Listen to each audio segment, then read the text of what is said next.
The gavel has dropped.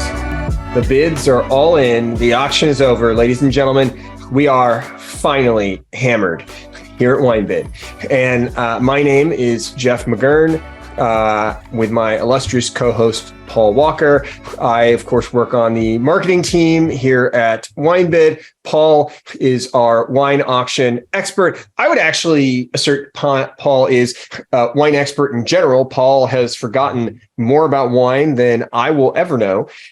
And we're here on the WineBid podcast, Finally Hammered, to talk with you about value. The only podcast I know of in the wine world where all we're going to talk about is finding phenomenal deals in wine, what's going on with the wine world, great values in certain bottles in certain regions, value. I do want to make a quick disclaimer before we jump into everything. We will talk about bidding on bottles. Paul and I are going to talk about the stuff that we like. We both shop at WineBid and a variety of other retailers as well. Just the quick disclaimer is this: as WineBid employees, we actually will never bid against a WineBid customer. That's just the policy here at WineBid. So, I may place a bid and I can, as long as nobody else has bid on something, I can place a bid, but I can't bid against a customer. I can bid against Paul, and I really try and outbid Paul every opportunity I get because Paul really knows his wine. So he's great at finding value. Before we jump into things, what are you drinking, Paul? I am sticking with a bit of a theme from last time. This time it is the 2019 Guidalberto. I don't know if you can see this, from Sanguino, from the same producer as last week, as Lady Fesse. So love you're the one who got me to go out and buy a case of Lady Fesse. I'd never had it before, and I went out and bought a case. I am drinking a 2018 Three Valleys Sonoma County Ridge Zinfandel. Nice. I am a you may not have heard of that wine producer, Paul, but I'm a Ridge fan. It's flying under the radar, I think. Not. Yeah, it's actually, I feel like it's one of the most, on the marketing side, it's one of the most popular producers that we have. There's just so many people look for Ridge. They consistently make amazing stuff, but that's beside the point. So I am a little bit into my glass of Ridge Three Valleys. Love it. But we have a lot to talk about today. Let's jump in and sort of recap the auction. The first thing that we like to talk about is everything that happened this last week. I want to talk about the most tracked bottles that sold, lots that sold this last week. And then I want to go into the most bid on. Then we're going to talk about the most expensive stuff that sold. Right at the top, we had the most trackers on the 08 Sean Thackeray Serious Eagle Point Ranch Petite Syrah. It was a Magnum. We had 53 people watching that. I actually made a purchase because we have multiples of those on that bottle a couple weeks ago. And it is sitting in my cellar already. We had two of those bottles blow out. $55 a bottle for a Magnum of that 08 Eagle Point. I think that's a phenomenal deal right there. Yeah, right? It is. I mean, it's rare to see things of this age that are in large format and have been stored, I think, perfectly, since release. It was in a professional storage facility in Sonoma. I know this for a fact because I know where the wines came from. And these are delicious examples, nice amount of time on them, in great shape. They're in large format, so they age a little bit better than 750s. And it's fun to see various vintages, of the same wine. You can almost build yourself a little mini vertical and try them all, but it's an impressive array of large formats from Sean Thackeray, who sadly passed away earlier this year. But these wines are fascinating, and many different varieties to choose from. I believe there are also quite a few 750 milliliters of Sean Thackeray of different things. I believe there's still some Orion and other wines available currently as well. Number two, we had 52 people tracking a 2017 Casanova de Neri Brunello de Montesino, which I thought it was really interesting because I feel like that's more of a recent release. I love Casanova Denari. I'm a huge fan. I love their Brunello line. I love I love everything that Casanova, everything that come out with. I love their main line, the Erosso, 52 trackers, 2 bids. 2 of those were sold for $41 a bottle, which is a great price for such a great producer, Brunello Montalcino. I was just really a little bit surprised that we're seeing something that you could probably get at retail still today. Right. It's current or recent release and readily available. I think probably slightly more, but then if you add in buyer's commission, obviously it's probably somewhere close to what you can get for retail. However, it's convenient just to go to WineBid and pick it up if you run into problems with retailers and trying to find inventory online, et cetera. So, but Casanova Denari is very, very popular, and it's for a good reason. They make a fantastic wine.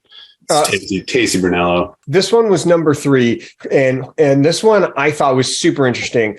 2020 Domaine de Vincent Paris Cornat Granit 30, 51 people tracking. Mm-hmm. We had 8 bids. We had 11 bottles in. We sold all 11 bottles. Mm-hmm. This is a deal. It's all I can say. 2020 brand new vintage. So I'd hesitate to venture that wine is ready to drink today.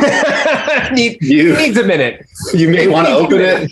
You may want to open it the day before you drink it if you're going to have some kind of a Cornas lineup. But it's, Cornas has turned into, let's call it an auction darling, especially for quite a few different producers. But for $25-26 at Hammer plus commission, that's not expensive for Cornas. And if scores matter to you, they weren't terrible. They're in the low to mid 90s, I think 16.5 from Jancis Robinson. So that's a great bottle and that's a great price. That's a good deal. The other one that really stuck out at me, 08 Valdecava Brunello, mm-hmm.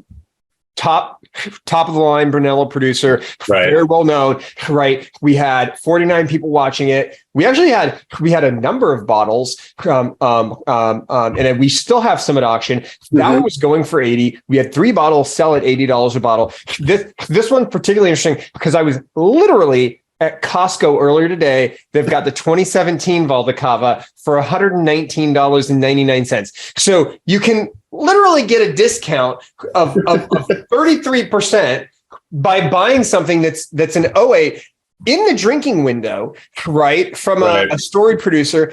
I have not read anything on the 2017 vintage. Maybe it's some epic vintage and that's why it's more, but I would wager to guess that 2017, maybe or maybe not, is comparable to 2008. I doubt 2008 is all that bad. The tasting notes I'm looking at look great, but why is it that a bottle like that with 14 years of age is somehow selling for a 33% discount?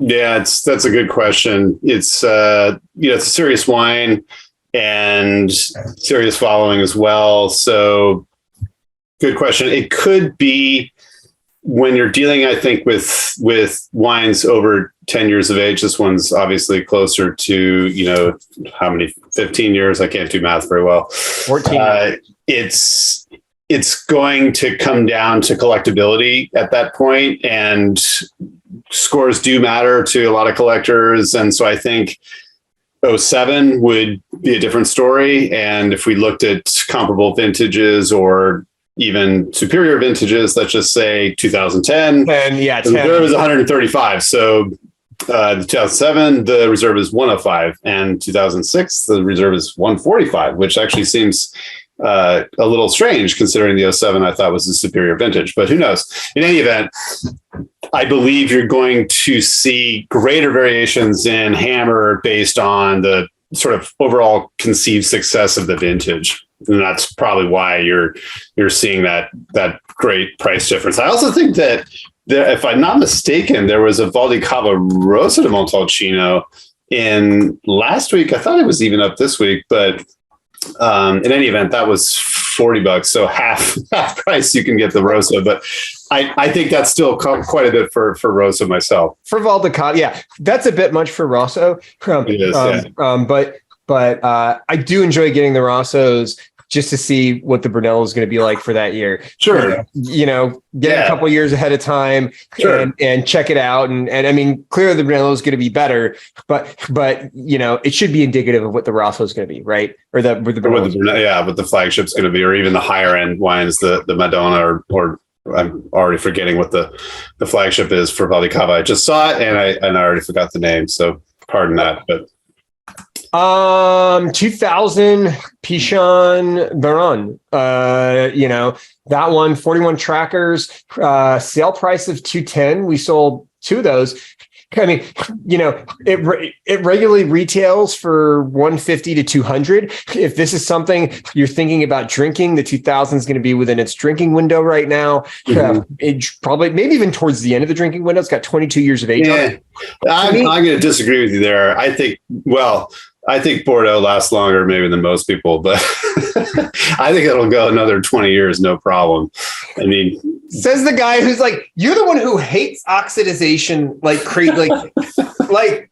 Hey, champagne's a different story, okay?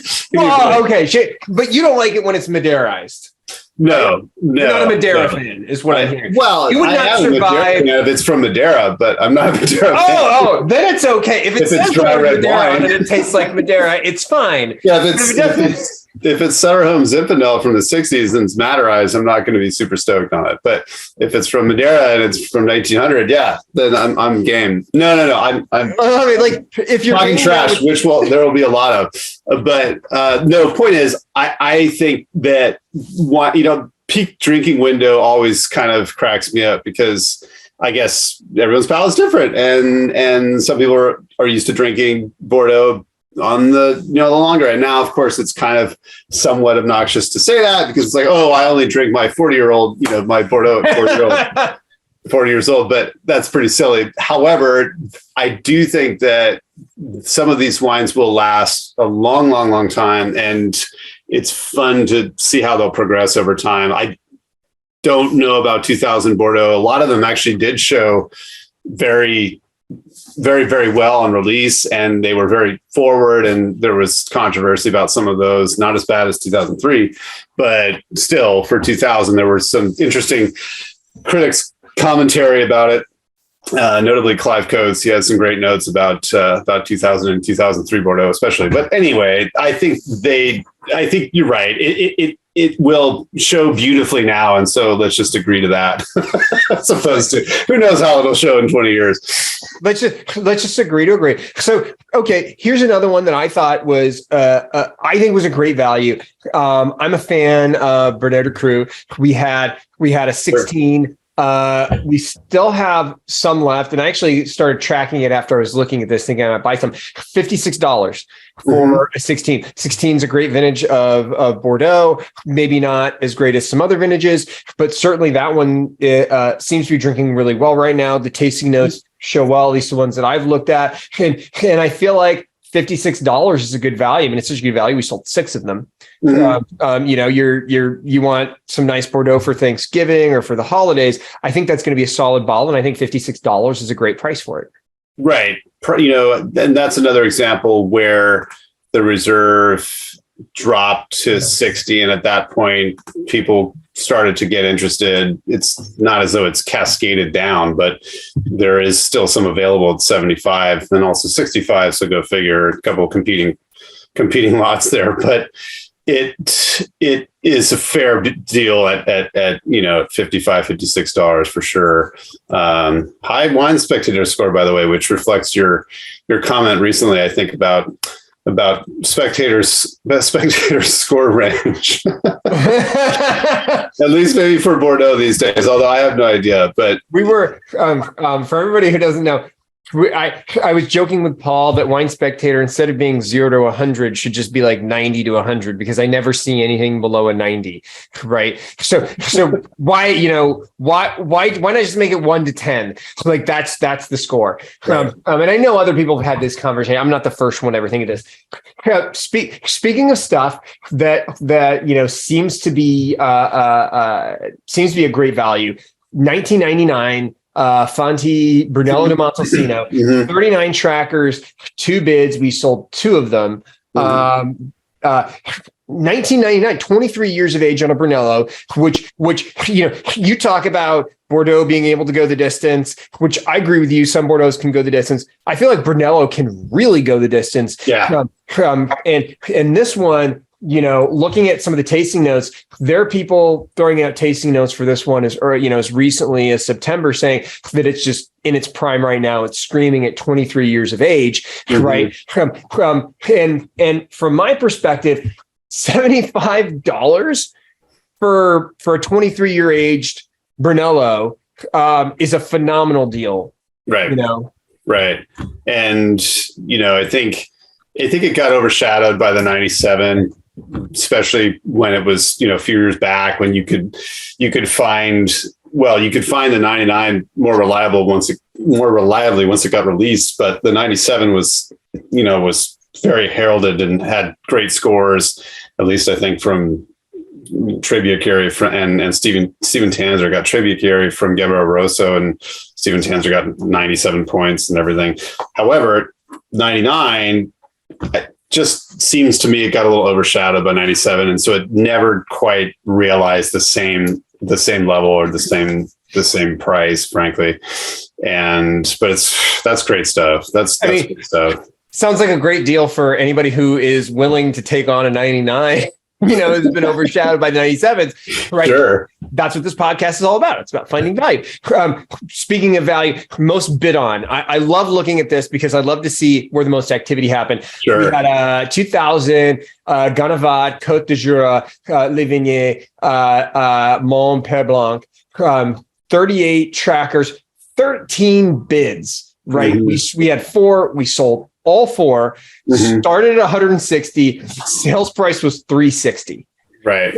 That one was fascinating because that one, 22 years of age on it. This is the first time we've seen this at auction. Yes, that's correct. This wine is rare. Let's just say that. We do see other vintages of it occasionally, but not terribly often. I think we saw the 2002. Oh boy, it's been a few years. We saw the 2002 a few years back, and more recently we saw the 2006. I think it hammered at 390. So this is rare stuff. Ganavat is well known in Jura for making, let's just call them natural wines, controversial term there, but hey, that's what Jean-Francois Ganavat's known for. Biodynamic farming for quite a while, I believe. Very interesting wines, some salacious labels as well, if you haven't seen them.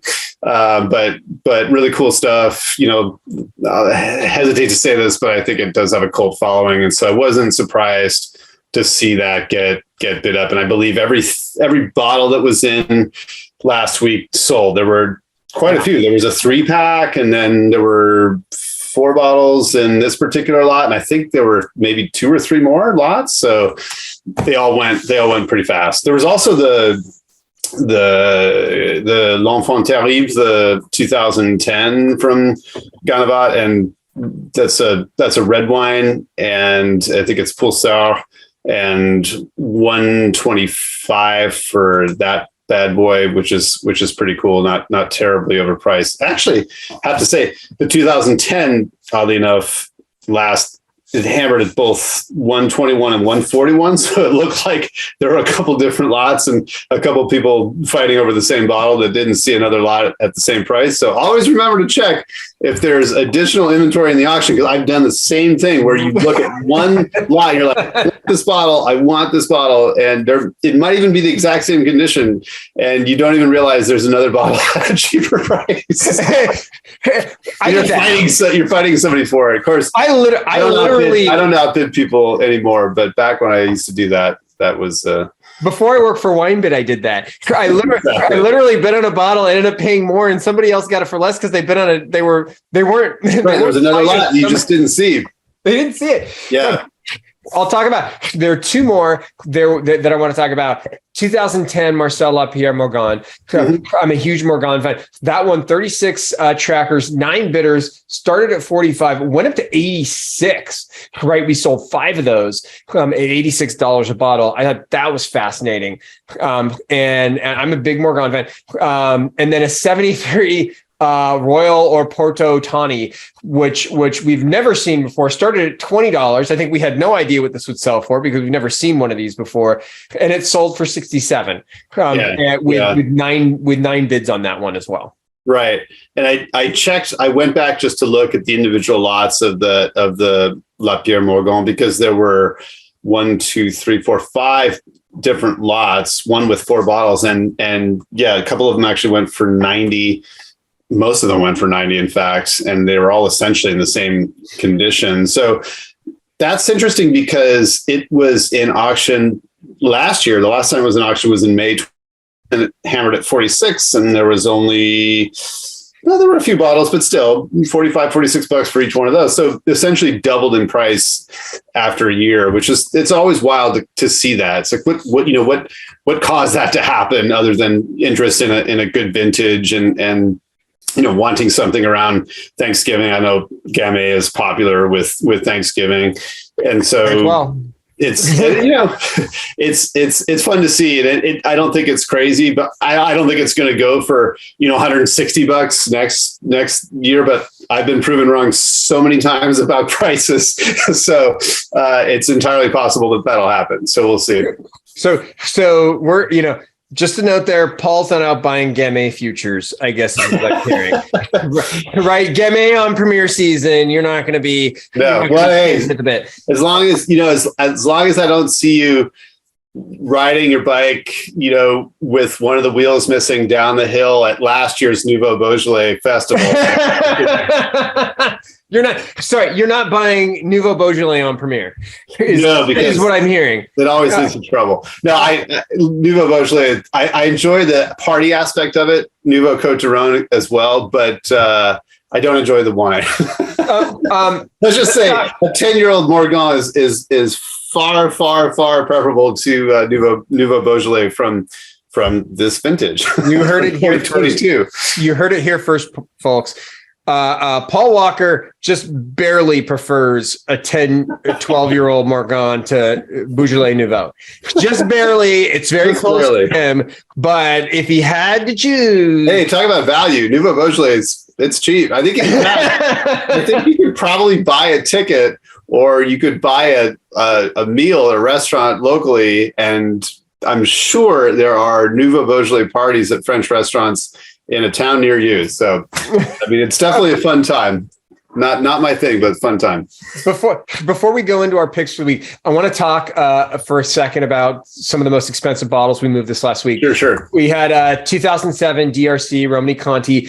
That one, this was really interesting. The first sale, that one we saw in 2010 at $4,050. The last sale that we had was $8,350 in 2015. This one hammered at $16,000. Mm-hmm. Right. So you're seeing huge movement over an extended period of time. Even recently, with everything that's been going on, we've been hearing a lot in LiveX and Wine Market Journal about the compressed prices of wine over the last, especially fine wine and rare wine over the last year. But this one hammered at a great value. We had 2 other bottles of DRC. These 2 Latache, an 01 and an 06. Those ones hammered at $41.90 and $38.20 respectively. Those ones that I think was really interesting. The 01 we first saw in 2004. How much do you think it sold for in 2004, Paul?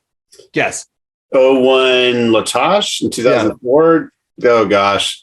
I'm sure it was thousands less. Like it may have even been just over $1,000. It's my guess. $380. Oh wow, that's a steal. It hammered at $4,190. I want to get in a time machine and go back to 2004 when I just gotten out of college. I went to college when I was 9. I just got out of college. Don't do math. I just got out of college, and I would have gone and bought. I mean, if I could have bought as much 01 Latage as I could get my hands on, I mean, it's gone up in value 10x, right? And then the 06 first hammered in 09 for $850. Not even above 1,000 in 09. And it went for 38.20. It went for 3,000 in 2020. So even two years ago, it was still almost 20% cheaper.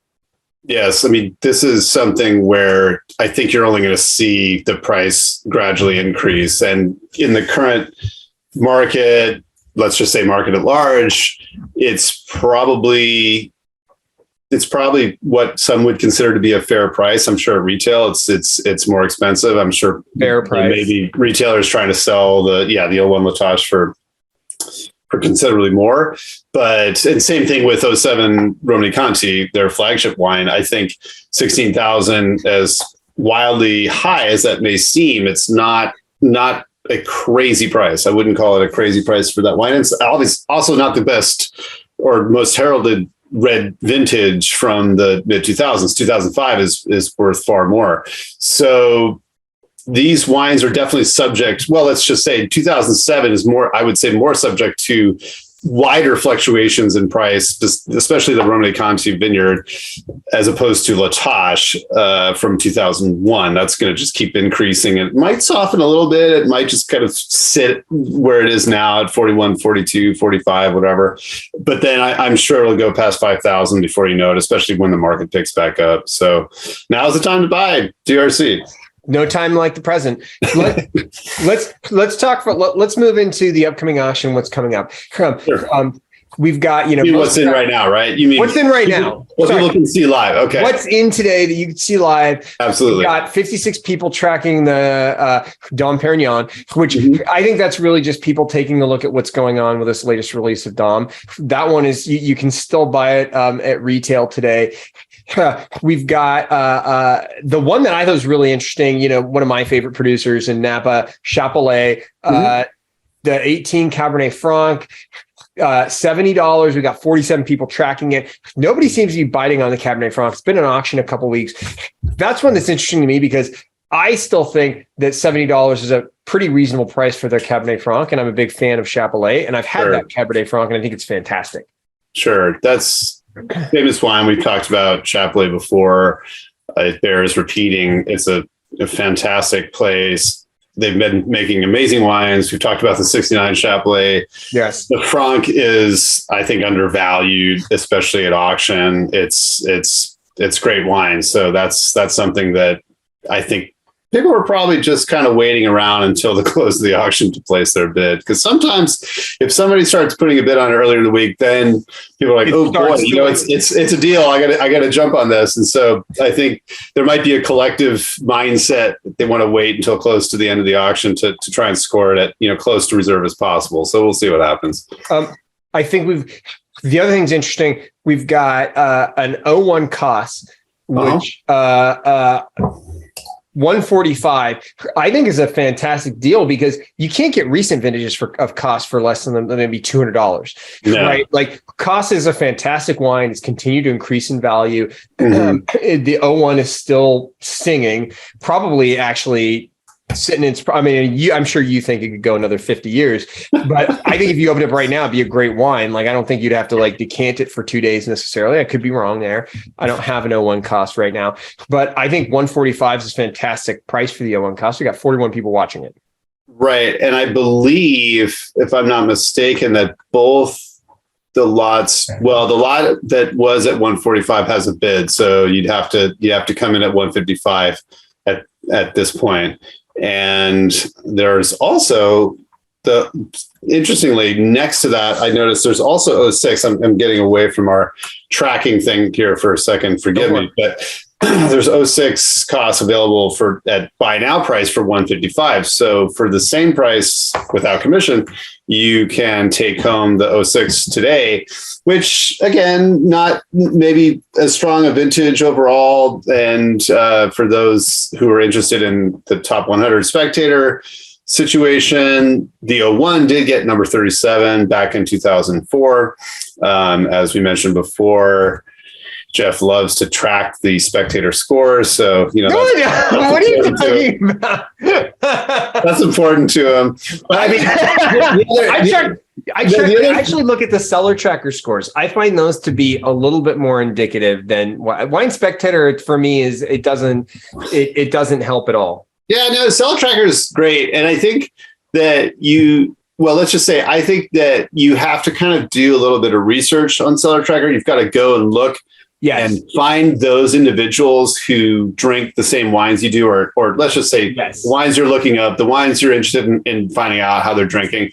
If you can become a fan, I believe, of somebody who's tasted the same wine, and you can see what other wines they've tasted and see what their comments are. And then, so I feel like if you do a little bit of groundwork with seller tracker and the wines you're interested in, you can definitely find some reliable reviewers there, and that's always interesting to see, because it gives you an indicator of somebody who might have had that wine last night, which is kind of cool. So that's the other thing. I love looking at tasting notes to see has someone opened up a bottle recently and what are they saying about it? Is it over the hill? Is it singing? Does it need more time? Is it tight? Right.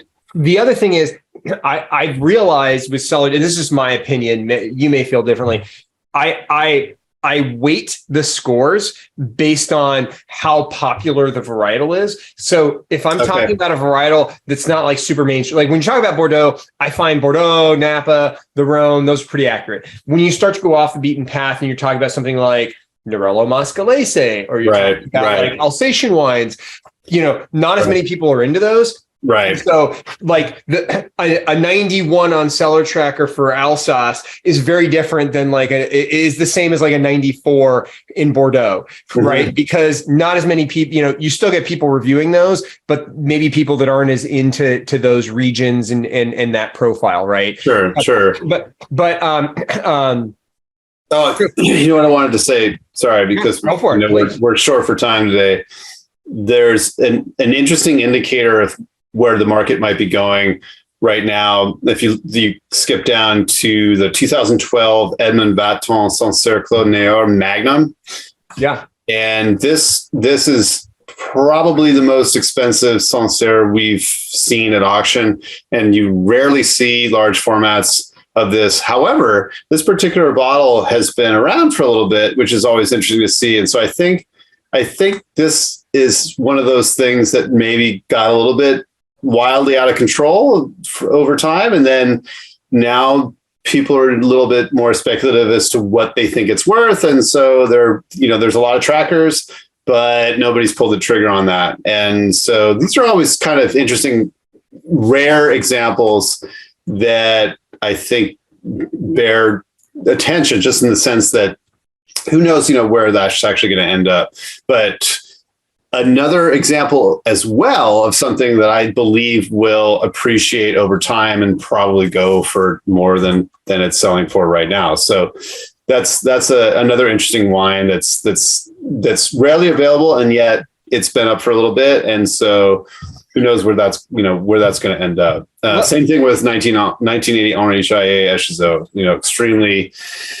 extremely interesting wine, incredible history. If you haven't heard of Henri Chaillet, I would suggest looking into it. I mean, they're horrifically expensive at this point, but still extremely fine wines, extremely collectible, and yet maybe an indicator of market trepidation or whatever you want to call it. But very interesting to see. A lot of trackers on that wine.